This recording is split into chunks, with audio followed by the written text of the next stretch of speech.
You do this because you know your way around better than I do. Hey, good evening. Chat. Oh, I look blotchy. I look blotchy. I don't think I look this blotchy. Weird. The weird Zoom thing. I know. Show captions. Just let us take care of a little bit of admin stuff. just make sure I'm just, Now the chat is enabled. You can come on in and say hello. Yay. Hello, hello. Let us know you're here. Okay, show caption. Oh, it's putting the Okay, transcript up here now. Yeah, not here too. But yeah. Oh, weird. They change things from time to time, so things are Little not always. That's true. Yep. Okay, Everyone. there. I like seeing our participants. I like seeing the names of the people here. Yes. So welcome everybody. We are here today to talk about what was it? Soundness. Through the back and soundness and healthy, happy horse. And how important it is for the soundness for the horse to be through in the back. And we're going to talk about how these are connected, how they relate to each other. Yep. Oh, hello, everyone. I love seeing all the hellos. I'm not going to read everybody's, but just a few. Marjorie from Edmonton, Marlies from PE. Well, these must be from South Africa, huh? I think that's the Marlies. Yeah. I was like, well, what's PE? And Michelle King from Wales, Sally from England, Martina Haas from Germany, Agneta Homestead from Sweden. Colin. Yeah, actually dry and sunny Wales. Dry and sunny Wales, wow. Yeah. And Kate Peatling from Ireland, and Catherine from Trevelyan from the UK, and Eileen from Ireland, Sandy from Missouri, USA, and Maria from Ireland. Lots of Ireland tonight. That's interesting. Becky from Florida. Hello. Mary B from Vancouver Island. Oh, Bogue. Mary Bogue. And Ricky from the Netherlands. Hey, everyone. So, hey, from humid North Carolina. Wow. Oh, yeah, North Carolina. They're really humid. From a windy Portugal.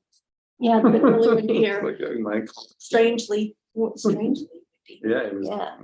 And Lisa from central Minnesota. So I'm not going to read any more. You can continue to say hello, and I appreciate it. I'm just not going to, nobody wants to hear me just read them out for the next hour.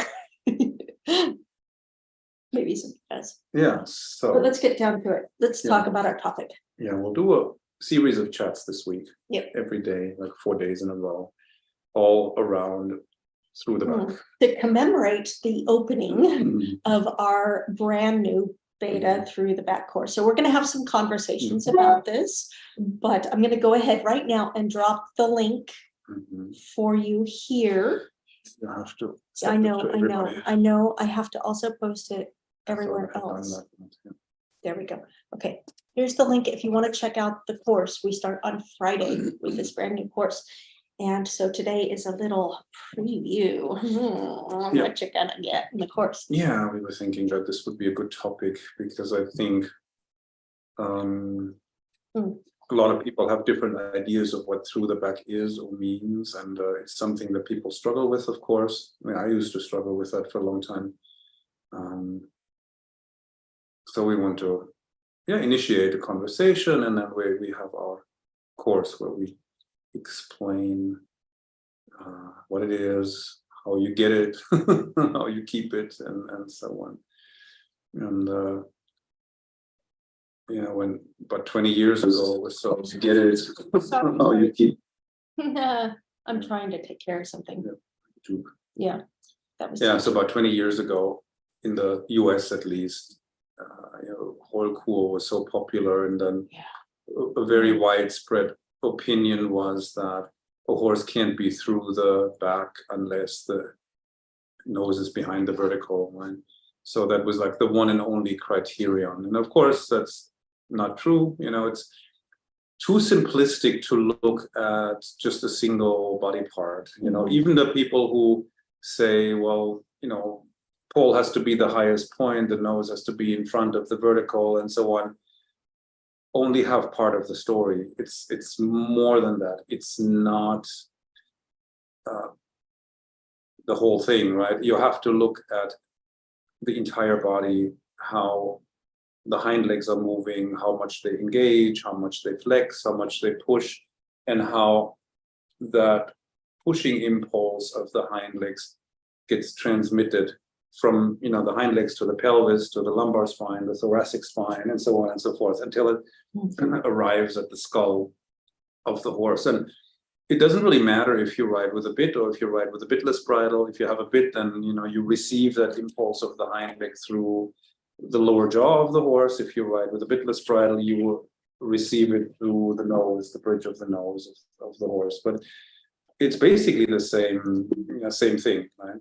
And so over the many years that I've been writing and thinking about these things and trying to understand these things, I've come to the opinion basically that it's about transmission of energy. You know, if the energy of the hind legs gets transmitted, like I described, from the hind leg to the pelvis, and then from one vertebra to the next, to the next, to the next, until you feel it in the reins, then the horse is through the back. And that can happen in a variety of balances and frames and outlines. It can happen with a younger horse going forward downward. It can happen in the piaffe. It can, you know, with a horse collected and elevated, and anything in between that.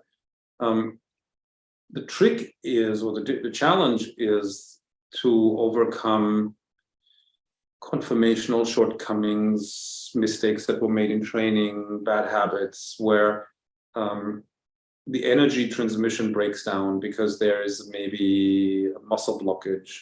And the muscle blockage to me is a little bit like a landslide. If you drive on the road and then traffic comes to a halt because there's a landslide, you know, covering the road, then, you know, traffic stops. That's it. Nobody gets through in either direction, right?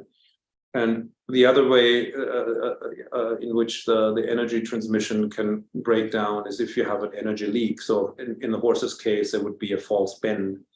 Or if you think of the traffic analogy, if you have a big sinkhole, you know, you can fall into it with your car, but you won't continue, you know, on the other side. So you disappear in the big sinkhole. That's it, right? And with the energy in the horse, it's the same. If you have a kink somewhere along the spine, the energy exits the horse. It's a little bit like a garden hose that has a hole. Then all the water will exit through that hole, and then you're holding the nozzle in the front, but nothing comes out, right? And that's sort of the feeling you get when you ride. Like the hind legs may be moving and doing stuff, but if you have a false bend, you don't receive anything in your hands because that energy exits somewhere, you know. So they're the typical locations where that happens: at the base of the neck when the horse is overbent to one side and pushes through the shoulder, or in the C3, C4 area when you look from the side, and then there is this break in the outline of the neck. You have a straight line from the withers to C3 or C4, and then there's a sharp angle, and then there's another straight line from the C3, C4 to the pole, basically, right? And then the horse just curled up, and then that's it, and then they're gone, and there's no more conversation possible. So to ride the horse through the back, you have to create this energy transmission, find all the blockages that get in the way, remove those, find all the leaks where the energy can exit the system, patch them up so that you're not losing any of the energy of the hind legs, so that you can recycle it, right?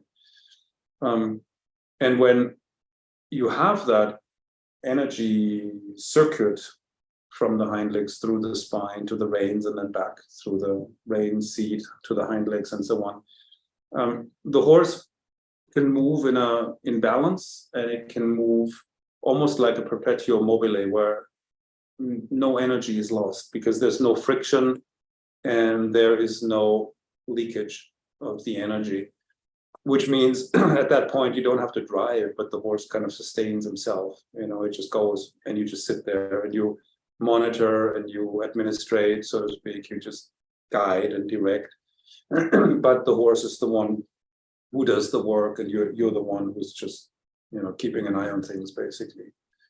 But in real life, horses get crooked, horses lose balance, riders are crooked, riders have stiffnesses in their own body. And so this perfect energy transmission can get lost, it can break down, and so on and so forth. So, the rider is the other part of the equation, of course. The rider has to work on herself or himself to become as straight and symmetrical as possible. I mean, we'll never be 100% symmetrical. We have to try to become functionally straight and balanced so that we're not blocking the horse's energy by bracing, our hips or gripping with our legs or stiff hands, stiff wrists, holding on the reins, and so on.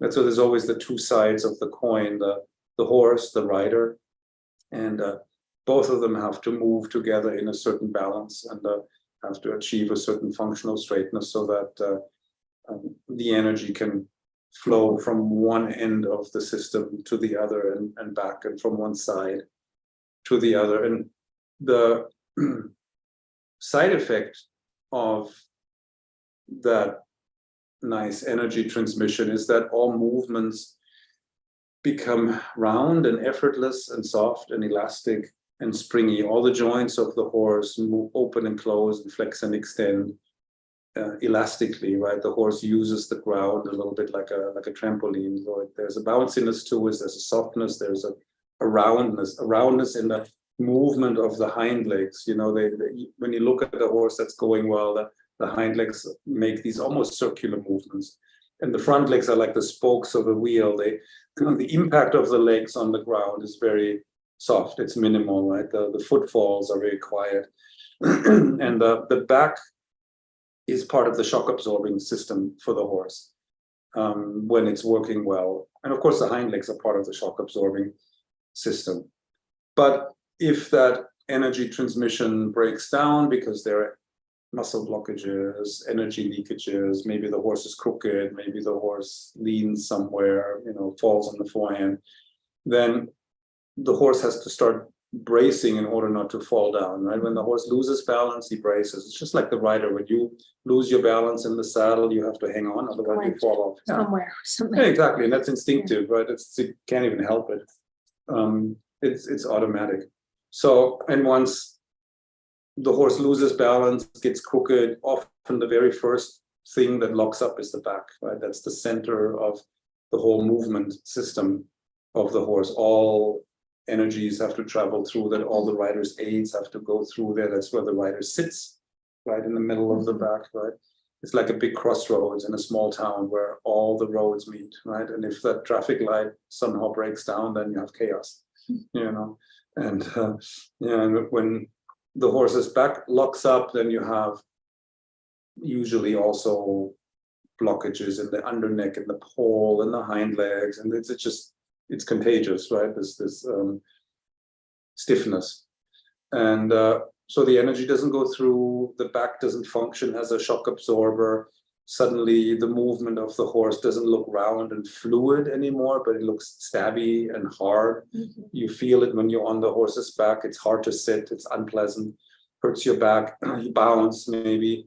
The horse will be hard in the reins, maybe, or curled up, and you can't even feel him. That's the other possibility, depending on how the neck is shaped.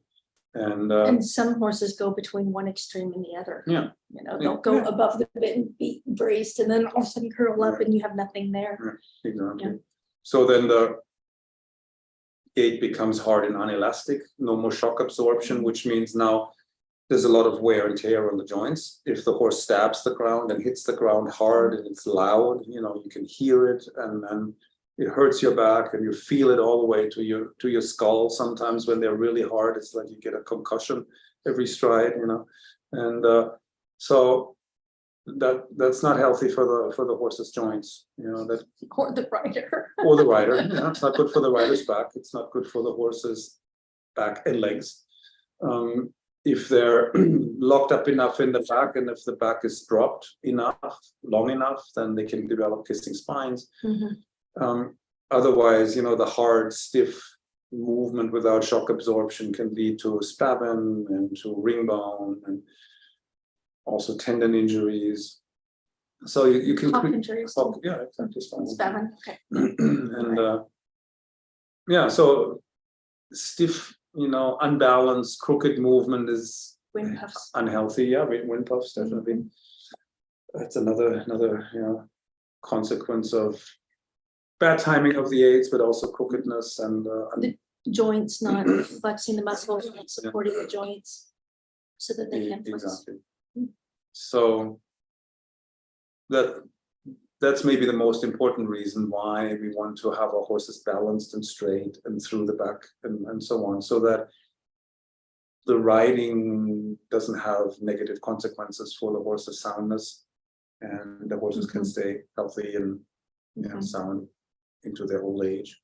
Not just and so the riders too. Yeah, the riders too, and not just so that they can do dressage, but so that dressage becomes like physical therapy, and it keeps the horse better than they would be maybe just on their own if they were just standing in a paddock. They stay healthier, better because they're fit and they're athletes and they're fully developed and using themselves well. It's really independent of the discipline. I mean, healthy movement is healthy movement, right? And when they're balanced and straight and supple and through the back, like I said, there's like a perpetuum mobile, which means the rider doesn't have to expend any energy driving, holding, doing things, so it's pleasant. And the horses are energy efficient too. They don't have to use any additional strength because they're not wasting any energy. And that's beneficial whether you're a dressage rider or an endurance rider or a reiner or cross-country rider or jumper. It's beneficial in all disciplines, right? So in a sense, it would make sense. Would be good for all riders of all disciplines to try to balance and straighten and supple the horses and get them through the back as much as possible, because it will make the horse better at the day job, and so they last longer. You can also ride them for longer periods of time, once they're trained. Like if you think of a working horse, a working ranch horse, for example, would benefit from that. If you have to ride them for 8 hours, it's good if you keep them balanced and through and ride them in a way that's economical, it's efficient, where they're not wasting energy. And so it's really only beneficial. There's no downside to it. Whereas as soon as balance is compromised, straightness is compromised, resistance creeps in, suppleness suffers, and then the movement becomes a little jarring, grinding, and unhealthy over time. So that's always in the forefront of my mind. Keeping the horse sound, keeping them healthy, getting them to move in a way that enables them to do difficult things without suffering any damage. Yeah, and even benefiting, feeling good because of the work. Yeah, if you ride the horse well, you can take a horse that is already marginally sound, but make him sounder. And we've had horses in training in the past where in the beginning I was thinking, oh, that looks creaky and I don't know how long it's going to last. But the more I trained them, the sounder they seemed, the stronger they seemed, and all the creakiness and the sort of marginally sound look went away, and they became strong and pleasant to ride and comfortable. So it's for me it's a priority, and for the old masters it was too. Once they discovered that there is a connection between balance, suppleness, and soundness, then that became a central issue. It was the 19th century, especially. I think before that they may not have been so aware of it, but more and more, they noticed that well-trained horses last longer. Yeah. So we have a few questions. We have a couple of questions. Go ahead and drop in questions, everybody. Any place. I will try to keep watch. We're on Facebook and YouTube at the same time, so that's why I'm checking the phone. Yeah. Carla she posted this question first. Yeah. So what's which the is difference? A great question. Yeah. What's the difference between through the back and on the bit? they're related. They're very closely. I mean, you can't have. Shall I put down? You can't have the horse through the back without having him on the bit, or on the bit is like a consequence of being through the back, right? Now it depends a little bit on how you define each. Through the on the bit too. I mean, if on the bit for you just means the neck is round and the head is vertical, then you could have that headset without being through the back, right? Which we see all the time. You see that, That's something it's a that common. I think we should talk about. We will be talking about that further this week too, but we should mention it. Of course, for me, on the bit also means there needs to be the circle of eights and this energy transmission. So for me personally, they're almost identical. There may be two different aspects of the same coin. So it depends a little bit on how you define it, but on the people tend to define on the bit a little bit more in sort of visual terms, round silhouette and vertical neck and so on. And you could have that without being through the back, but then it's not honestly on the bit either. So it's a very, very close. It's very similar, closely related. So. Well, maybe we should talk about that just a little bit. About what? We were talking about how you would define it. On the bit, since it's has a bit of more of a focus maybe on rein contact and rein aids, bit, and so on. For me, the on the bit means also that I can feel the hind leg in my hand. When the hind leg swings forward and touches down, there's a tiny little impulse or like a pulse that you feel in your finger, and you feel the impact of the hind leg touching down in your seat bone on the same side. And rein aids will go through, half holes will go through to the other end, that you can flex the hind leg with just closing your fingers a little bit on the reins. But you only have that connection if the horse is through the back. That's the thing, right? So it's a little bit chicken and egg. So can't have one very well without the other. Like if the horse is really truly on the bit, where you put on chocolate. When you have you feel the hind leg in your hand, and you can flex the hind leg with little half holes, then the horse has to be through the back, because if the back doesn't transmit the impulse of the hind leg or the half holes, back to front, front to back, then there's no connection between hind leg and bit. So from that perspective, very similar. So maybe the difference is the focus that, like I said, on the bit, you think more of head, rein, bit, or nose if you ride bitless, because a horse with a bitless bridle is on the bit as well if he's going well. And but all roads have to pass through the back. If the back doesn't transmit impulses properly from back to front and front to back, then it all breaks down. Yeah, to me, Throughness has way more to do with, or it goes way beyond the back. Right. I always think of Throughness as when everything is completely permeable. Right. When everything can move and everything can move back and forth, and it can be elusive. Nothing is static in riding the horse. It's not like you get the horse through the bit or through the bit. That was funny. That was a funny one. On the back and through the bit. It's not like you get the horse through the back and good, we got it, check that one off, we're done, we're good to go. It fluctuates, right? But what you're trying to do is increase the amount of time where the horse is through the back, and then you increase the quality of the through the backness, throughness, so that because you can have kind of an elementary throughness, and then you're constantly developing on making this even better, looking for the spots where there are blockages, looking for the spots where there are these energy leaks, and looking to hold them up or clean them out so that everything completely, the aids go back and forth through the horse completely clearly. And it is also related to connection and contact and connection. They're all spokes of a wheel, right? These things are all related.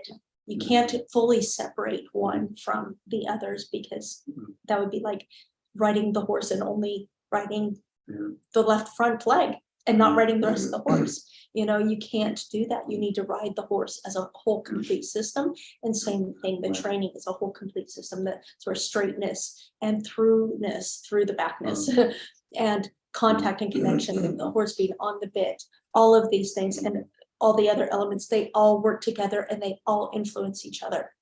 It's all connected. All the body parts are connected with each other, and then if you change anything in the way one body part moves, it will affect all the other body parts. Yeah, it's this gigantic 3D network, you know. And if you tweak one knob, it will have repercussions through the whole body of the horse.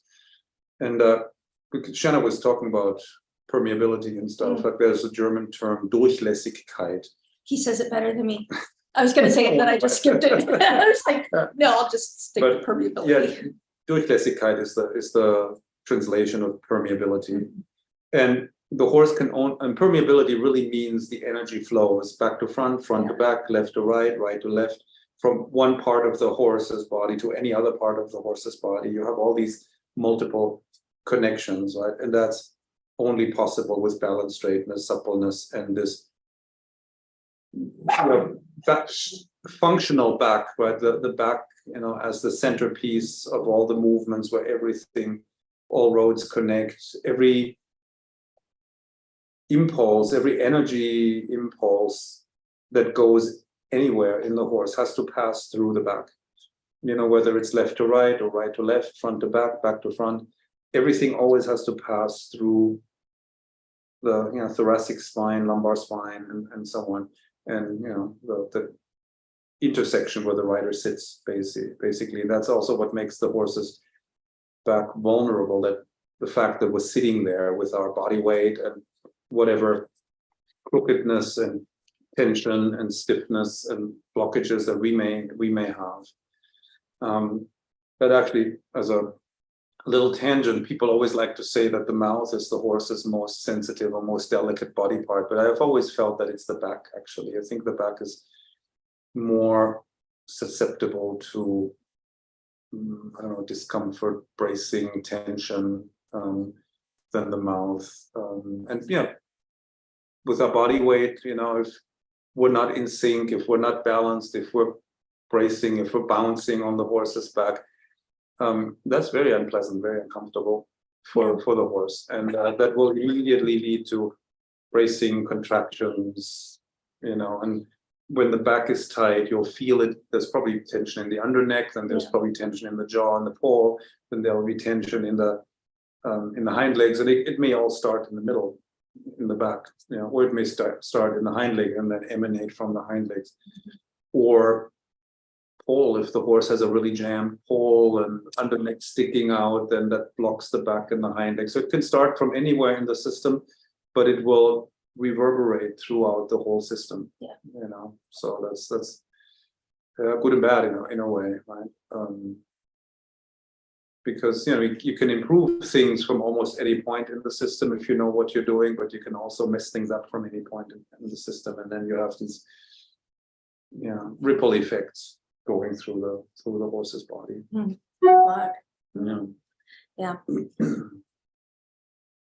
We have some questions on here, but we have one on Facebook. Okay. Liz Schroeder. Hey, hi Liz. Says, I know developing a good top line can take a long time to build. Is it a similar journey for developing throughness? They go hand in hand. If the horse is through and balanced, the top line will develop. If the top line is not well developed, the horse is probably not through, or not balanced, not straight. There's an issue there. So you have to kind of look. And it's always sort of the same approach. Pick a line of travel, put the horse's feet on the line of travel, find a tempo in which the horse can balance himself and relax, find stride length and an energy level where the horse can relax and balance. and then see what happens. Sometimes that's all you need, and then the horse will relax and lift the back and, stretch the top line, everything is good. Sometimes that's not enough. Sometimes you have to do additional things to hunt for muscle blockages, difficult areas in the body, body parts that are disconnected, and then you have to try and connect them with each other and so on. And the more balanced and connected and supple the horse becomes, the more the top line will be developing. And as depending on the conformation, some horses have a really hard time accessing the right muscles because they're not built ideally, and then other horses find it really easy. They bulk up really fast. Yeah. And of course, and then there is like the track and field athlete type of horses too, that will always be a little bit on the lean side, even if they're super fit, like the thoroughbreds. They tend not to bulk up a whole lot. And then there are other horses that are like the bodybuilders, some of the quarter horses and baroque horses, they can go, they explode almost. And so that's something to take into consideration too. What body type is the horse? Is that the bodybuilder type or the marathon runner type? Saddlebreds often don't get especially bulky. Arabs often don't get especially bulky, right? These sorts of horses. But a lot of warm bloods can get, depending on how much thoroughbred they have, they can get bulky or not. The sport horses tend to be leaner. In the past, they were beefier or something. But baroque horses traditionally were very bulky, and quarter horses, of course, too. So that's something to keep in mind. And there are conformation types that make it relatively easy to establish this flow of the energy. And there are others that always have these breaks almost built into the conformation. It's very difficult to establish a good connection from one body part to the next. So that plays a big role. Yeah. What do you want to do? Becky Johnson, she was the second one. She said, what about a horse that paddles and has ring bone? His shoulder on the leg that paddles more is more developed than the other shoulder. That's an interesting observation. If the shoulder is more developed on one side, that probably means the horse leans on that shoulder. So it's a crookedness issue. It would be interesting to see if the paddling diminishes when you can get the horse straighter. So he doesn't lean on that shoulder so much anymore, but can shift the weight from one side to the other and carry himself evenly on both sides of the body. Because this paddling can get worse when the shoulders are stiff somehow, when there's tension in the shoulders, and it gets less as they relax more. And tension in the back. Yeah. I've seen this a lot. So that would be interesting. So I would approach this from a straightness point of view. Straightness, yeah. I mean, the paddling will probably diminish as the horse becomes better through the back. It may not go completely away because it's conformational too. Exactly. I wouldn't expect it to disappear completely, but I would expect to see an improvement at least. I've seen it. Yeah. I've seen it happen. Yeah, we've seen it. So it's interesting. So go play with that. And straightness has a lot to do with the horse being able to support himself with the left pair of legs as much as with the right pair of legs. And usually the crooked horse has a favorite front leg that he always relies on. And he doesn't want to move the weight away from that side of the body or away from that shoulder. And then straightening the horse has a lot to do with teaching them that they have 4 corners, and that in every corner of the body there is a leg, and all 4 legs are perfectly capable of supporting the body mass. That seems obvious to us, but it's not obvious to most of the horses. And they have to learn that. And then they have to learn to turn their shoulders left and right with equal ease. They have to learn to move their croup left and right equally easily, and shift the weight from one side to the other equally easily. And then of course bend equally easily left and right. So that's like straightness in in functional terms. And the more you teach the horse those skills, this flexibility,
Sorry. We got kicked off the internet. Yeah, it's very windy. It's been too long now, of course. Glad you're back. Yeah. Yeah, we're glad we're back too. I was like, oh no. Yeah, I was talking about something I can't remember now.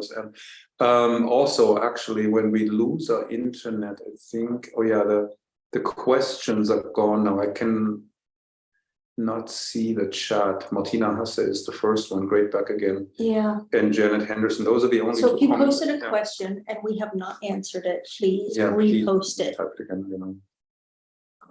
Sorry. Yeah. Yeah, it's weird. It hasn't happened in a while.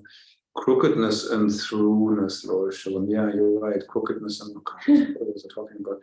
The horse with the shoulder. Right, pebbles, exactly. Yeah.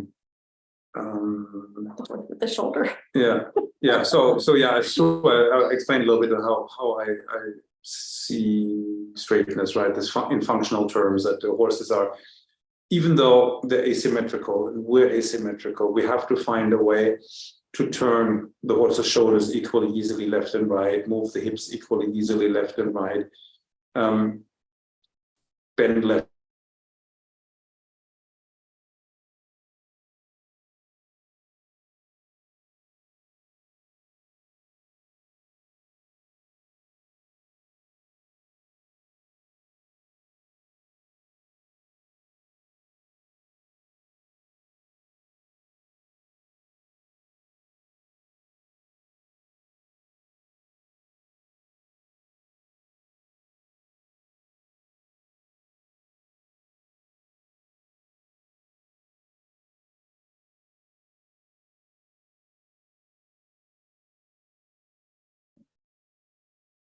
And there we are. Back again. So yeah, we're on the hotspot of the phone and now we're connected to my hotspot, which is a different network. Yeah, he's So on the hopefully German this, network, this so is hopefully a little bit better. hopefully it'll work. Well, yeah, the Vodafone is just not doing well at the moment. Yeah, so anyway, so functional straightness, being able to move equally easily left, right, and so on and so forth, so that even if you're asymmetrical and the horse is asymmetrical, you can still do your flying changes left and right equally well. So they look the same, you know, but you may have to sit a little differently, aid a little differently. So doing your flying change to the left and a flying change to the right, you may have to aid a little differently because you and the horse are both not symmetrical, right? Mm-hmm. So, but that's as good as it may get sometimes, right? That, yeah, you know, we can make it look the same, but it's not 100%, right? So, or my half pass is left and right. I may have to write the left half pass slightly differently than the half pass right. And you know, when you're an experienced rider and trainer, that's sort of normal. You take it for granted. It's like, oh yeah, with this horse, I have to ride the left half pass like this and the right half pass like that. And it's like you don't think about it anymore. It's just that's the way it is, right? And but you know, people who are less experienced, they may have this idea that everything has to be totally symmetrical, like I sit the same way, like a mirror image, going left, going right, and give the same aids like a mirror image, and I get the same mirror image result, but that's not the way it works. I mean, as the horse gets straighter, those differences in how you have to aid for the left and right half pass, for instance, or the left and right flying change, get narrower, you know, so it becomes more and more similar, and to the point where, you know, I mean, the horse gets to a point in the training where the half pass is so confirmed in the horse, all you really do is set the horse up and you glide, you go. It's not hard. Exactly. I mean, yeah, the better you get, the better the horse gets, the more similar the two sides becomes, and the less noticeable the differences become. But if you look closely enough, there'll always be little differences, right? So, and sometimes you may, when you watch somebody who's really good, you may not see any difference. It may look 100% symmetrical, but I bet you, if you ask the rider, he will tell you, yeah, this direction is like this little thing, and in this direction it's this little thing that's a little different. Yeah, we've done video analysis of some of the best top riders who are clearly developing themselves too. But when you really break it down, it's so hot in here with the door. When you really break it down, you know, frame by frame, you can spot the crookedness. Yeah. Which should be, in a way, comforting for you to know that even those top writers are always still dealing with this. How is it on crookedness? It's all connected. It is. It's a favorite topic of ours too. Yeah. Something we always are addressing in the training. But there were some more questions. Michelle King had a question about the course. We have a brand new course that we are launching this week called Through the Back, which is why we are celebrating that by doing these live trainings this week. We're just going to talk about these topics. It's really interesting. But there is a brand new course starting on Friday. Michelle, I think you're already in it. But she's asking, will there be hot seats? Hot seats, for those who don't know, are where we get on live like this and we share videos and watch them and give comments of the participants, and give feedback. There won't be hot seats in this, but we will be giving feedback in the Facebook group, and we may do some other ways of giving feedback too. But what we will be doing is giving video demonstrations of ourselves writing and some of the assistant trainers in the course too, of them writing, and they'll be writing the exercises, and so that you can really see a good writer writing the exercise, explaining what they're doing, so on. And so this is something new that we're doing in this course this time. Super excited about that. I'm jazzed. Yeah. So Danitia says, what made you realize that straightness is not part of the dressage pyramid as it is traditionally taught, but more interlinked with all the other steps? Does vertical balance, weight equally divided between left and right front leg, even feature in the Skala der Ausbildung? Oh, that's a good question. I mean, that was a long process for me. I mean, when I was a teenager, we had to memorize the training scale, but without really understanding it, we just memorized and had definitions, and this is what it is, and this is the sequence, and had no idea how that related to actual. You had to just memorize these things and pass the tests. Basically. Yeah, it's ridiculous in a way. And then, of course, you spend time writing, thinking, learning. And then you start to understand what, teaching, start to understand what the terms mean and how, and then you start thinking about, and I'm sort of a systems guy. I like to understand like what are the basic building blocks of the system and how do they interact? What are the principles? What are the rules in which they interact? And then it becomes this three-dimensional kind of thing. And over time, I guess I realized that straightness is involved in everything. Every problem I run into always has a straightness component for some reason, or crookedness component, right? And in fact, I'm sorry, I just need to interrupt. Otherwise, I don't say a word in it. But, I know. But it's not that straightness isn't part of the dressage pyramid, it's that it's not a pyramid. That all of these elements are interconnected and at play at every level of the horse's training, and it's more of a spiral, and you constantly come back through and revisit these. And in the traditional training pyramid, straightness comes very late, very high up, maybe because that's when you achieve straightness, but a lot of people misinterpret this as that's when you work on straightness. And the old masters of the 19th century, they always said that balance and suppleness are the cornerstones of dressage. And sooner or later, I realized that straightness is a part of balance. It's the left to right balance. When you talk about balance, usually people think about front to back, like front legs, hind legs. How much weight does the horse have on the front legs? How much does he carry with the hind legs? But there's also the left and right component. And then you realize only a balanced horse can really relax, right? If the horse is unbalanced, he braces. So the whole Losgelassenheit thing that comes very early in the training pyramid is dependent on a certain degree of balance. If the horse is not balanced, he won't be able to relax. There will be no Losgelassenheit, right?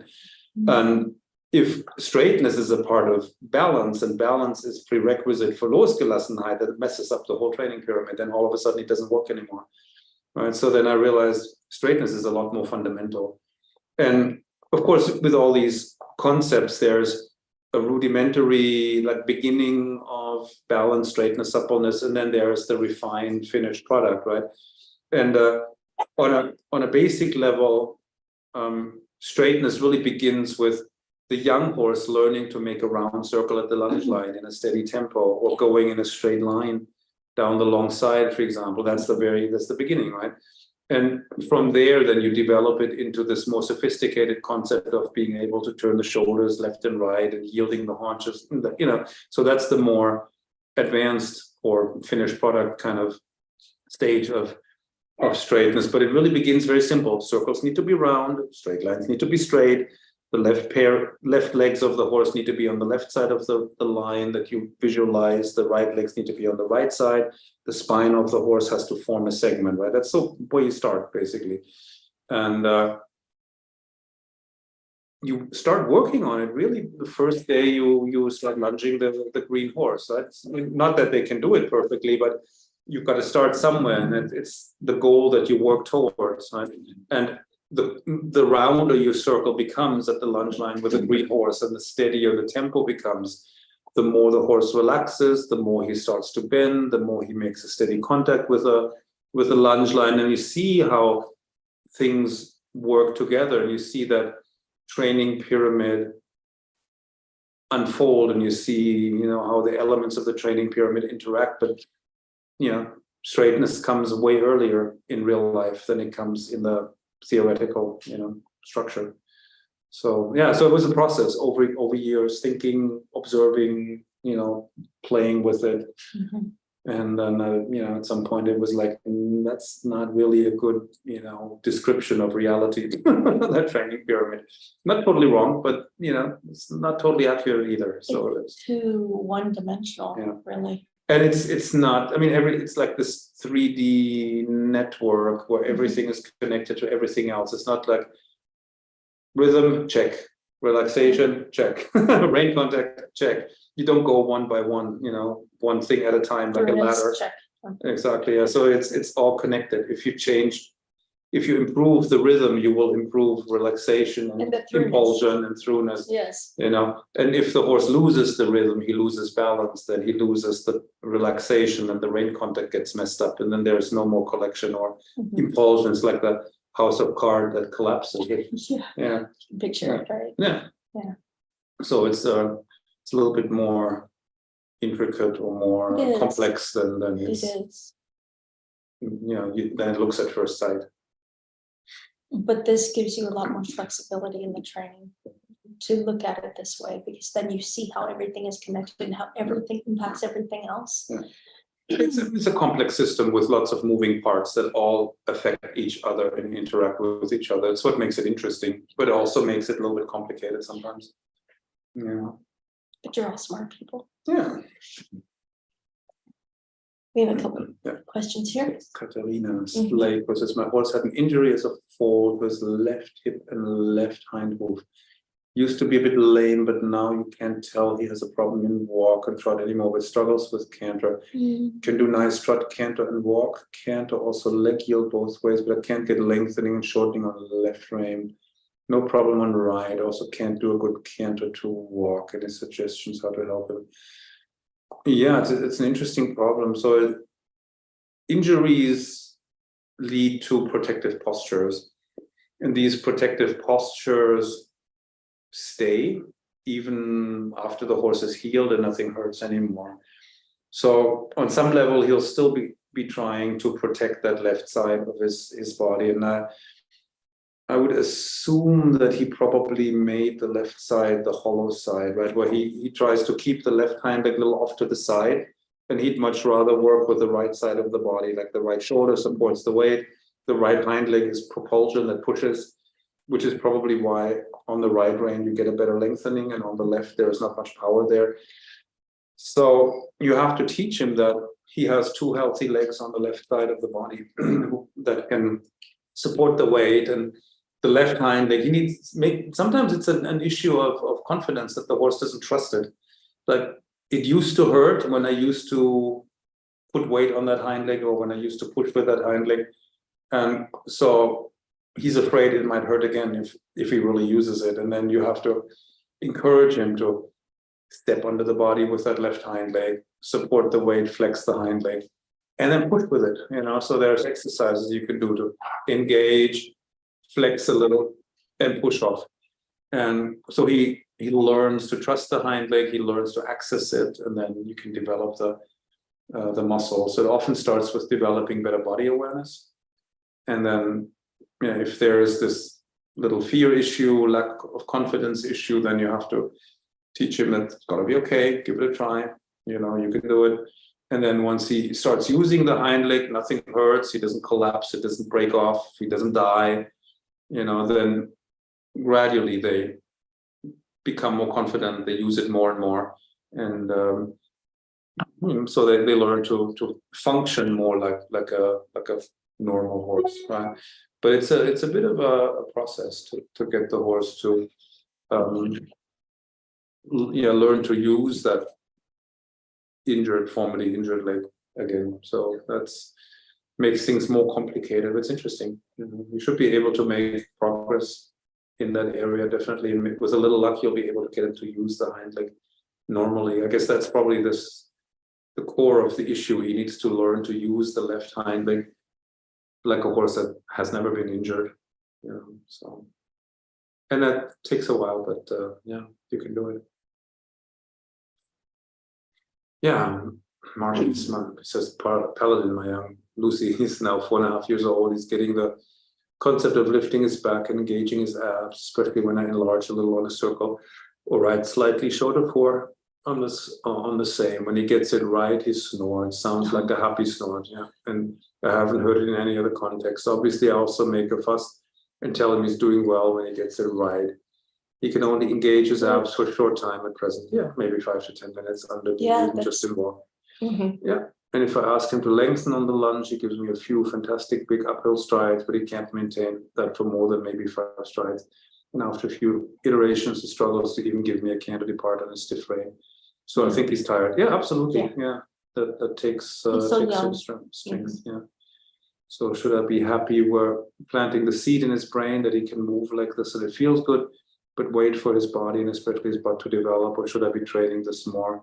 At present, he does the enlarging circle with me on board maybe once a week, once a fortnight. I would say both. Be happy that you're planting the seed and keep training it.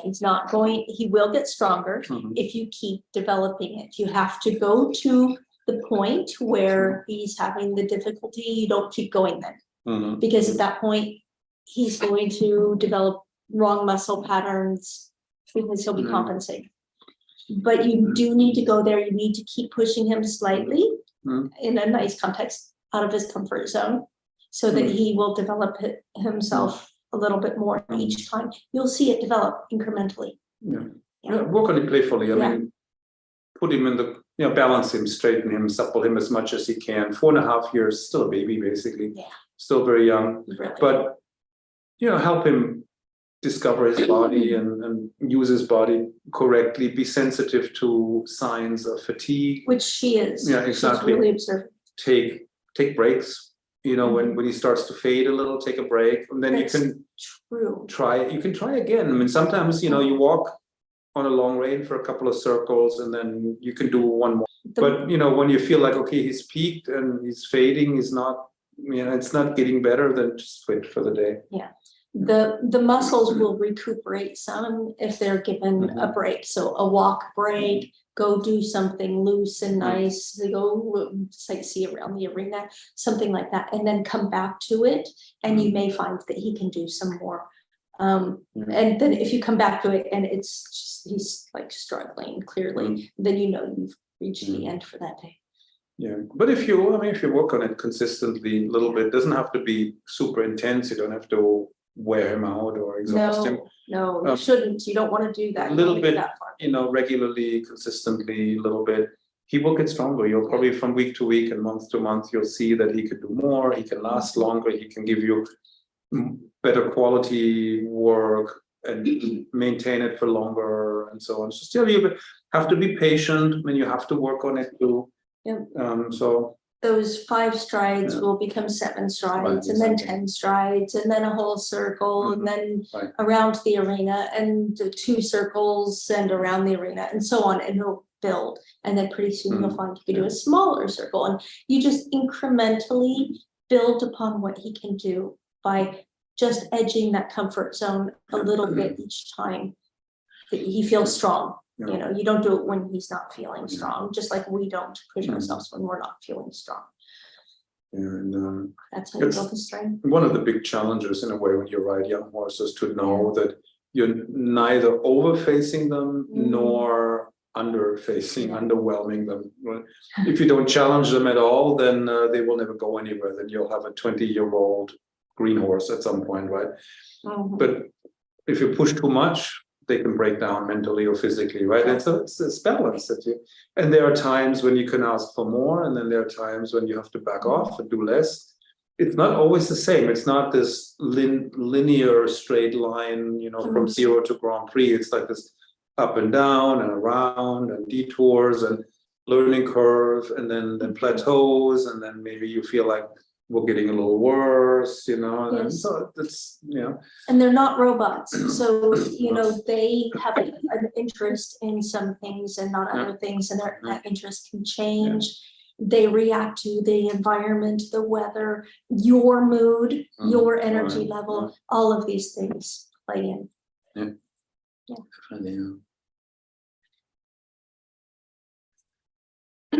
Maria was asking earlier already, in your opinion, which conformation deficiencies cause most difficulties with getting a horse through the back? I have a horse with a prominent hunter's bump, and I'm wondering if that's likely to cause severe breakages in the energy flow that you're talking about. Yeah, that will probably interfere. We had an event with Ritterize, Nor. in our membership. One of our assistant trainers, she taught a training on body work to address the hunter's bump. And a lot of, if you're in, is Maria in there? Is this? I don't know which Maria this is. Actually, I'm assuming it's a certain Maria, I'm for sure. If you're in Ritterize, you can go find it. It was earlier this year. It was sometime this year. Yeah, you can do something about the hunter's bump so that it either goes away or it diminishes significantly. And that will definitely help the energy transmission. I personally, I mean, there's different conformation types that present different challenges or difficulties. For me, the worst or the most difficult one is a horse that's very narrow, with a long back that's slightly saggy, and then a neck that's set on very high. U-neck, It can be U-neck, can also be, you know, like the Frisian neck or saddlebred neck that's very long and curved the right way, but just set on high and long. So it has a lot of leverage and puts a lot of pressure on the back behind the withers. And then hind legs that are a little out behind. And maybe, you know, when you have the line of the back that's sort of concave, and then a ridge between the lumbar spine and the pelvis, where there's like a break in the top line from the pelvis, from the croup into the back, that makes it hard to connect the pelvis to the back. And if you have the really high set neck that presses down on the back, and the high set neck, the weak back, and the hind legs out behind, they exacerbate each other. You find that in working, you find it in driving breeds oftentimes, like some of the saddlebreds are like that, some of the Frisians are like that. And these horses, I mean, if that's extreme enough, they're basically unsuitable as riding horses, unless you have a super lightweight little rider, you know, 5 feet and 100 pounds or less, and then it's okay. I could never ride these horses. They would just collapse under me, you know, because I'm too big and too heavy. So yeah, and there are conformation flaws that make each other worse, and then there are some that you know, can cancel each other out a little bit. You know, if you have really strong hind legs, big croup, hind legs well underneath, then it's not so bad if you have a neck that's very high set or not so, or a little U neck, then you can still do something with it. But if you have like 2 or 3 factors that make each other worse, then that gets very, very difficult. Of course, if you have a horse with a short stubby neck and a head like a piano, hard to ride that horse on a bit too, So it's like if the body parts don't match size-wise, like gigantic head, short, fat neck, and things like that. When it's just not proportionate, then it makes it exponentially more difficult. It's unfortunate. Yeah. I mean, luckily, breeding programs have improved a lot so that you don't encounter those horses so much anymore. But here and there, you still see funny specimens, or if you have weird crosses between weird breeds, sometimes you can get the worst of both worlds, or the worst of all three worlds or four worlds, depending on how many breeds are involved. Yeah. So look for a harmonious flowing top line when the horse is in the pasture or halter. No breaks, no, like if there is this ridge in the front of the pelvis where it transitions into the lumbar spine, if there's a ridge and then the lumbar spine drops, I always find that it's hard to get these horses to really connect from behind and lift the back. That's always a lot of work and takes them a long time to find the right muscles and engage the right muscles. So. But, if you have a horse like that, you just have to figure out how to ride it. Right? Yeah, if that's your horse, you have to just do the best you can for that horse. Yeah. You're blessed with that opportunity. I know. Oh, Marley says, thanks, Shana. Thomas makes a great deal of sense. Oh, good. Oh, you're welcome. Good. And Maria says, yes, I'm working with noise training. Good. Oh, good. I hope it's helping. Yeah, I'm sure it will. Yeah. And then you can always ask more. If you're stuck, if you have new questions that come up. Tag her in there and she'll help you. She has had to work with a lot of horses with this. So that's their specialty. Exactly. They specialize in rehabbing horses with injuries and things and bad training. Yeah. So they're very knowledgeable that way. Yeah. And Joanna Cole says, my mare finds it hard to bend naturally to the left, but will do it and can lean on the left rein on a straight line. She wants to look slightly right and quarters come in a bit. She has been to a vet back, man. That's a crookedness issue. Yeah. Hollow right, stiff left, probably. So we have to teach the horse to support herself with the right pair of legs, shift the weight back and forth. And if she can support herself with the right side of the body, then she can start to bend a little to the left as well. But as long as she's leaning on or supporting herself more with the left pair of legs, she will have a hard time bending left. So the teaching the horse that there are four legs, one at each corner, that's often the starting point, and that all four legs are strong enough to support the body weight, and that she can support herself with the right legs, with the left legs, and so on. And then out of that, you can develop the bend gradually. Crookedness, like we were talking about earlier, crookedness is involved in everything. Almost every training issue has a straightness component, which is why we also have a straightness component.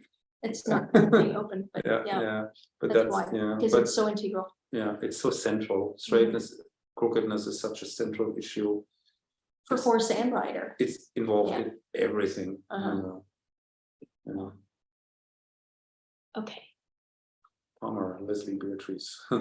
From the straightness understanding I have now, I can detect my horse is hollow right. He's been out of work for 2 months. So I'm expecting to rebuild. He's wide and round, standard bred crossed with cob. Oh, interesting. Very capable of staying the shape.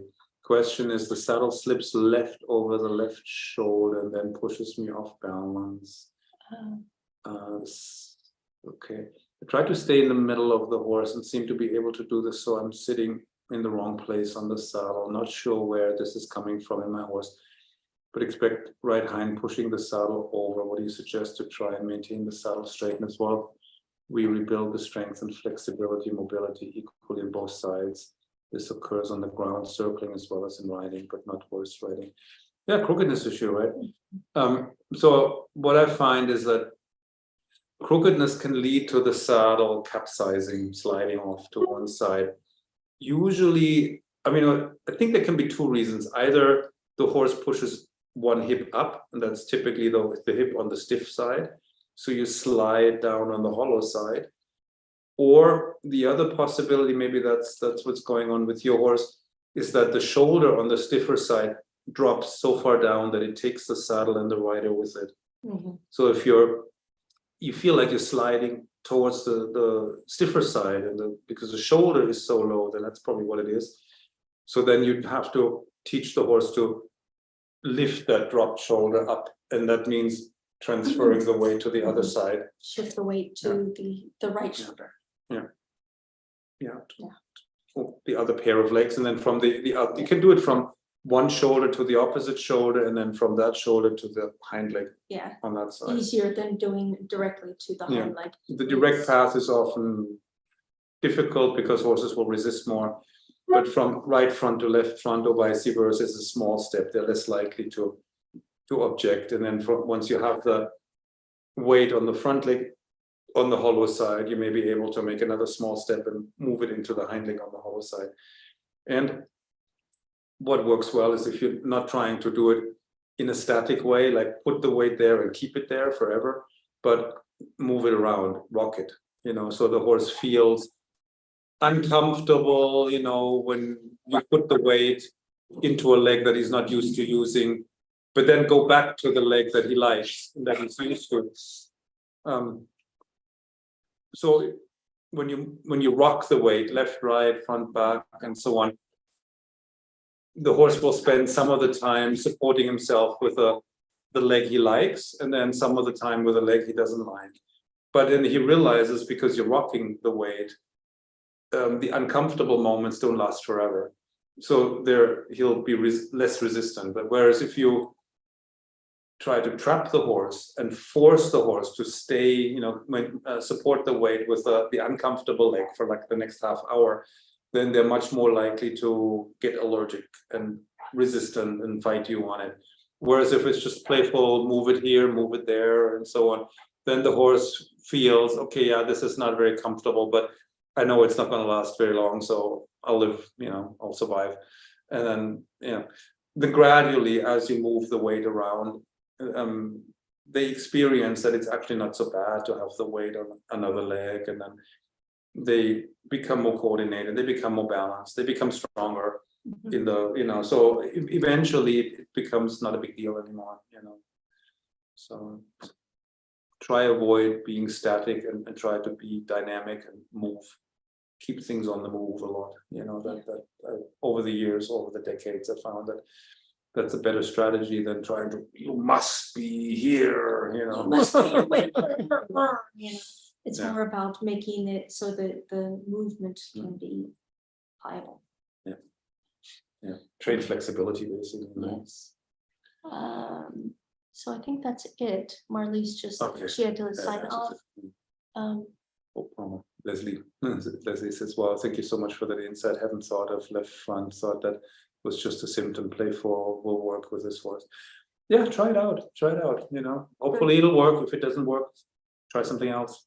Sometimes it's a process of elimination. Like you look at the symptoms, you try to figure out what could cause these symptoms, come up with a working hypothesis, test the working hypothesis. Like, I think these symptoms are caused by that, and I could address this root cause by doing this exercise or whatever, this strategy, and the horse will either get better or it won't, right? So if they get better, great. So your diagnosis was probably right. If they don't get better, well, maybe the diagnosis was wrong. Well, what else could it be? So it's like, check, that didn't work. You cross it off your list. What other possibilities do I have? And then eventually you'll find something that actually works. Right? That's how I often had to work in the beginning. And then the more experience you get, the more you get a hunch that, okay, this is most likely it, and then you get faster at troubleshooting. We do have one question from Tracy Laurie. What are the signs to look for in the difference between leg mover and back mover? That's a good one. We talked about that in the course section. Yeah, but that's. I kind of addressed it early. In a back mover, the energy gets transmitted, right, from vertebra to vertebra. There's a lifting of the back and the withers. There's a stretch of the top line, regardless of whether you're riding forward downward or forward upward in piaffe and passage. But top line overall seems a little elongated, right? And the the abdominal muscles are engaged and the hind legs are supporting. So there is this roundness, this swinginess, the back swings, the hind legs swing, the front legs act like the spokes of a wheel. Everything is sort of round and fluid, and the movement is fairly quiet, almost silent, comfortable to sit, pleasant feeling, pleasant to look at. And in a leg mover, the back is rigid. It doesn't lift really. It doesn't swing up and down. The legs may stab the ground, right? Or the front legs may fling up and then get retracted. So you have the toe flip. That's often a sign of a leg mover. The hind legs are probably moving in a kind of a stiff way, like the croup pushed up, and hind legs may step short, and they hit the ground and straighten and push right away, rather than stepping down and catching the movement. Like a back mover moves like a cat, if you think of a leopard, prowling and I mean, moving. you can try it yourself. Go walk through your house and kind of stomp your legs down, but just let them kind of fall down, plump, plump, plump, plump, plump, plump, plump.